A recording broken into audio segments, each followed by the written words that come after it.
knows the legend of MP. Son of Prince, grandson of Truck, fearless competitor, tireless worker, winner. And while the seeds of all of this were planted long before I met him, the MP that I met was, in many ways, still a child. Now, I don't mean that as an insult. When he first walked into my office, he was only 19 years old. How many of you were fully formed adults at 19, huh? Shaq? I'm looking at you specifically, buddy.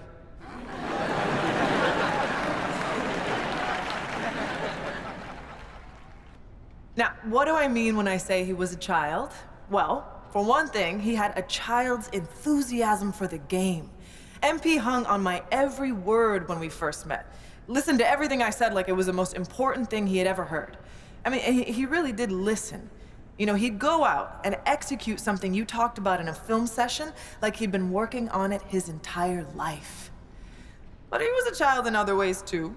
For one thing, he was obsessed with Ninja Turtles.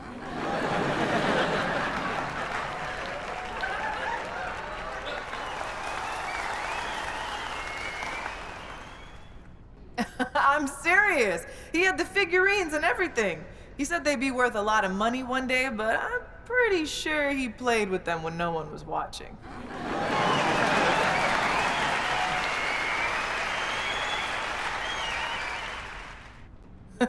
What I'm trying to say is that MP was himself, first and foremost, from day one in the league until the day he retired. And while he did a lot of growing up over the years, that boyish enthusiasm for the game never left him. It's what made him great.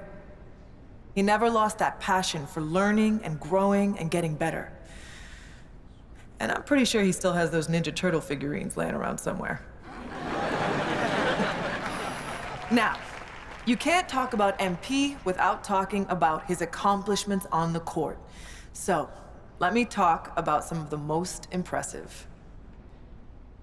He has won more MVPs than the great Kareem Abdul-Jabbar. Kareem has 6 MVPs. Do you know how absurd it is to top that? He holds the record for most points scored in a single season.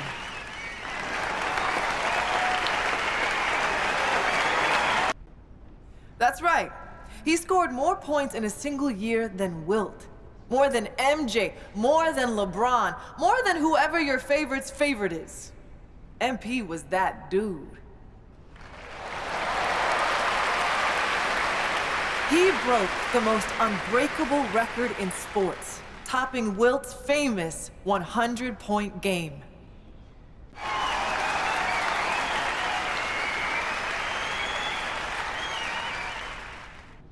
I mean, come on! Will anyone who witnessed that masterpiece ever forget where they were when they saw it? I know I won't. I mean, I happen to have the best seats in the house, but still. Look, I could go on and on about the greatness of MP, but I know he likes to do that too. So, rather than step on all of his toes, allow me to introduce the man you are all here to see, the legend, the GOAT, MP.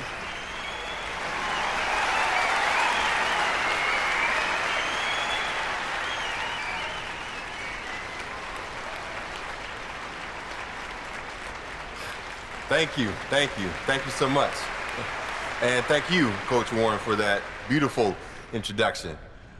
Some people might be wondering why you took a few shots at me in my extremely valuable collectibles, but anyone who knows you knows you're a master motivator. And anyone who knows me knows I rise to the occasion when I've been disrespected. So once again, thank you. Thank you from the bottom of my heart for helping me unlock the best version of me. Like Coach Warren just mentioned, people know my story by now. They know about my grandpa, the late, great Truck. They know about my father, Prince, and how he joined the league as a cocky kid, but left a champion. But what they might not know is that throughout my career, me and my dad would have these sprawling conversations late into the night, where we talk about the history of the game and my family's place in that history.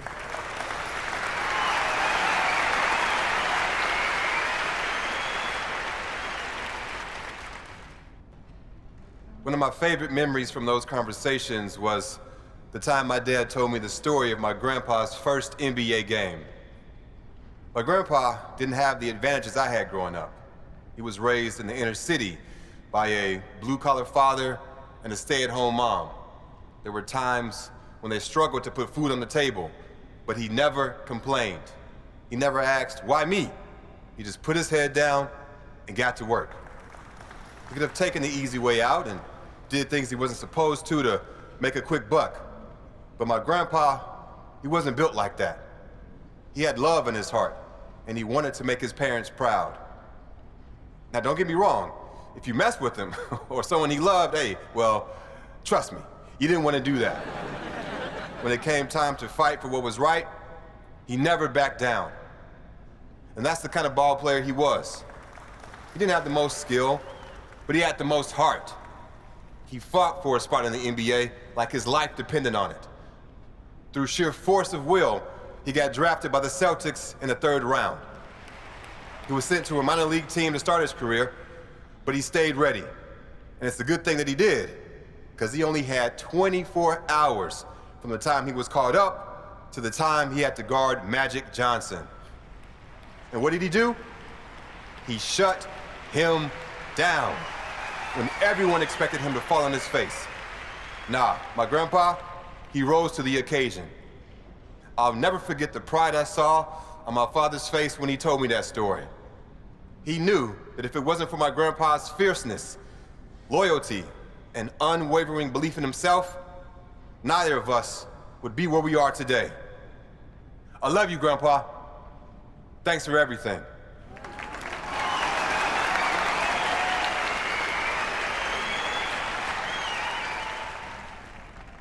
One of my favorite moments from those conversations was when my dad told me about the game that my grandpa outdueled Michael Jeffrey Jordan.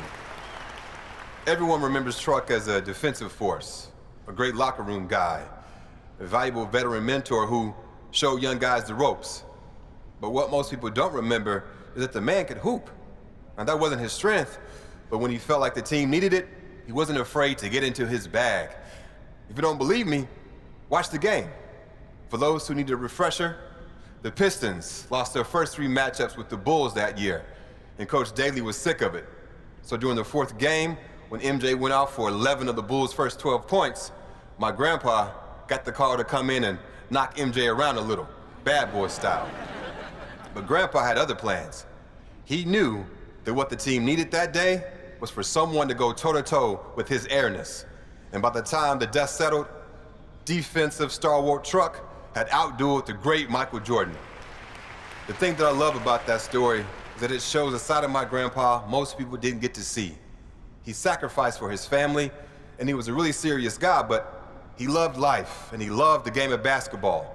And every once in a while, that fun-loving guy would come out of his shell and show the world that you can't pigeonhole someone, no matter how well you think you know them.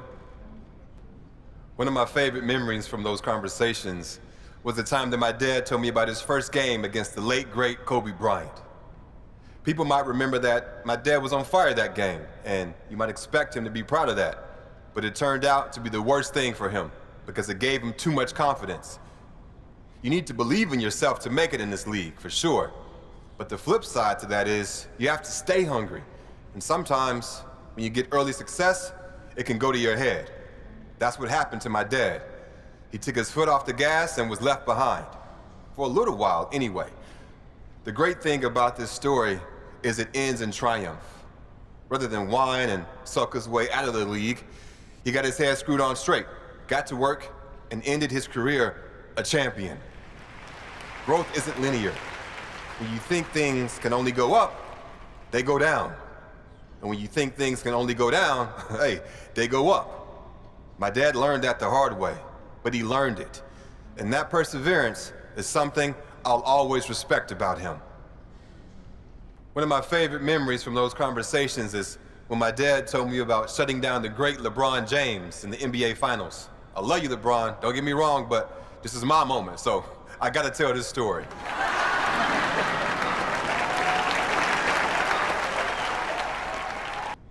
That's not always easy for someone like him.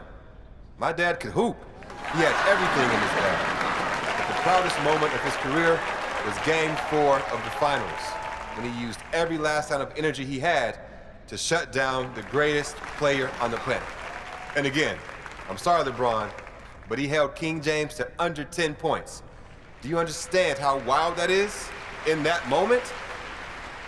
Lots of people still think he's some brash kid with no respect for the game. But those who knew him and love him like I do understand that he's a human being, one who learned from his mistakes and came out on the other side a better ball player and a better human being.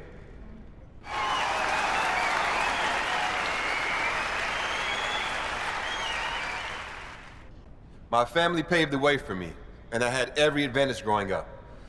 But once I got to the NBA, they couldn't play the games for me. And as a lot of you remember, my first game was the most hyped debut since LeBron James. All eyes were on me, and everyone expected me to be spectacular.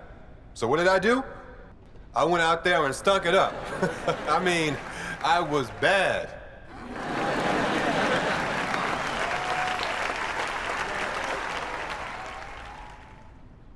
People don't think of me that way now, obviously. I've had a lot of success, or I wouldn't be here. But in that moment, I was nervous, sweating, shaking, scared. It just goes to show, people you look up to, people you think are invincible, we failed more times than you can imagine. If you want something bad enough, don't let failure stop you. Learn from it, and you grow. And if you keep working, you'll reach your goal. One of the most important things you can do if you want to have success is to set goals. And me, being who I am, I set some pretty lofty ones for my rookie season. I wanted to be the first player in NBA history to win Rookie of the Year, MVP, a championship, and Finals MVP. And I did it. People said I was crazy, but I knew I had the talent and the drive to do what had never been done before. It might sound cocky, but what's cocky when you can back it up? To me, that's just being honest.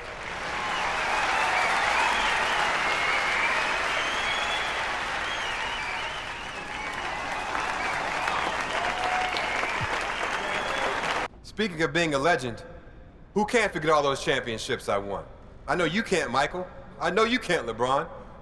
Because I got more than both of y'all.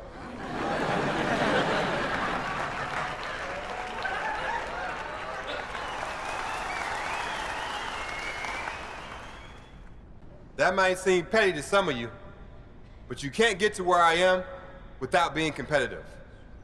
And for a competitor like me, there's nothing better than rubbing your accomplishments in the face of your enemies.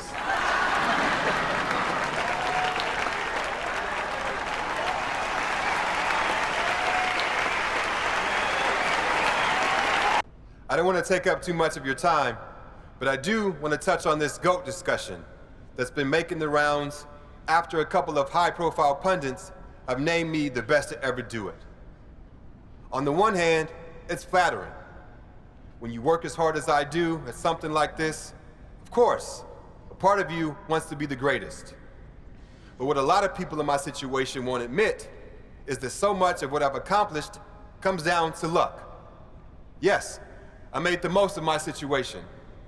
But if I'm 5'0", basketball is completely off the table for me. I got lucky with my genes, lucky with my family, and lucky to be born where I was, when I was. So if you consider me the GOAT, well, I appreciate that. I'm proud of that. But to all the people in the world who can't do what I do, who aren't rich or famous, I want you to know that you're loved for who you are by the people who matter most. And that's way, way more important than anything you can do on the basketball court.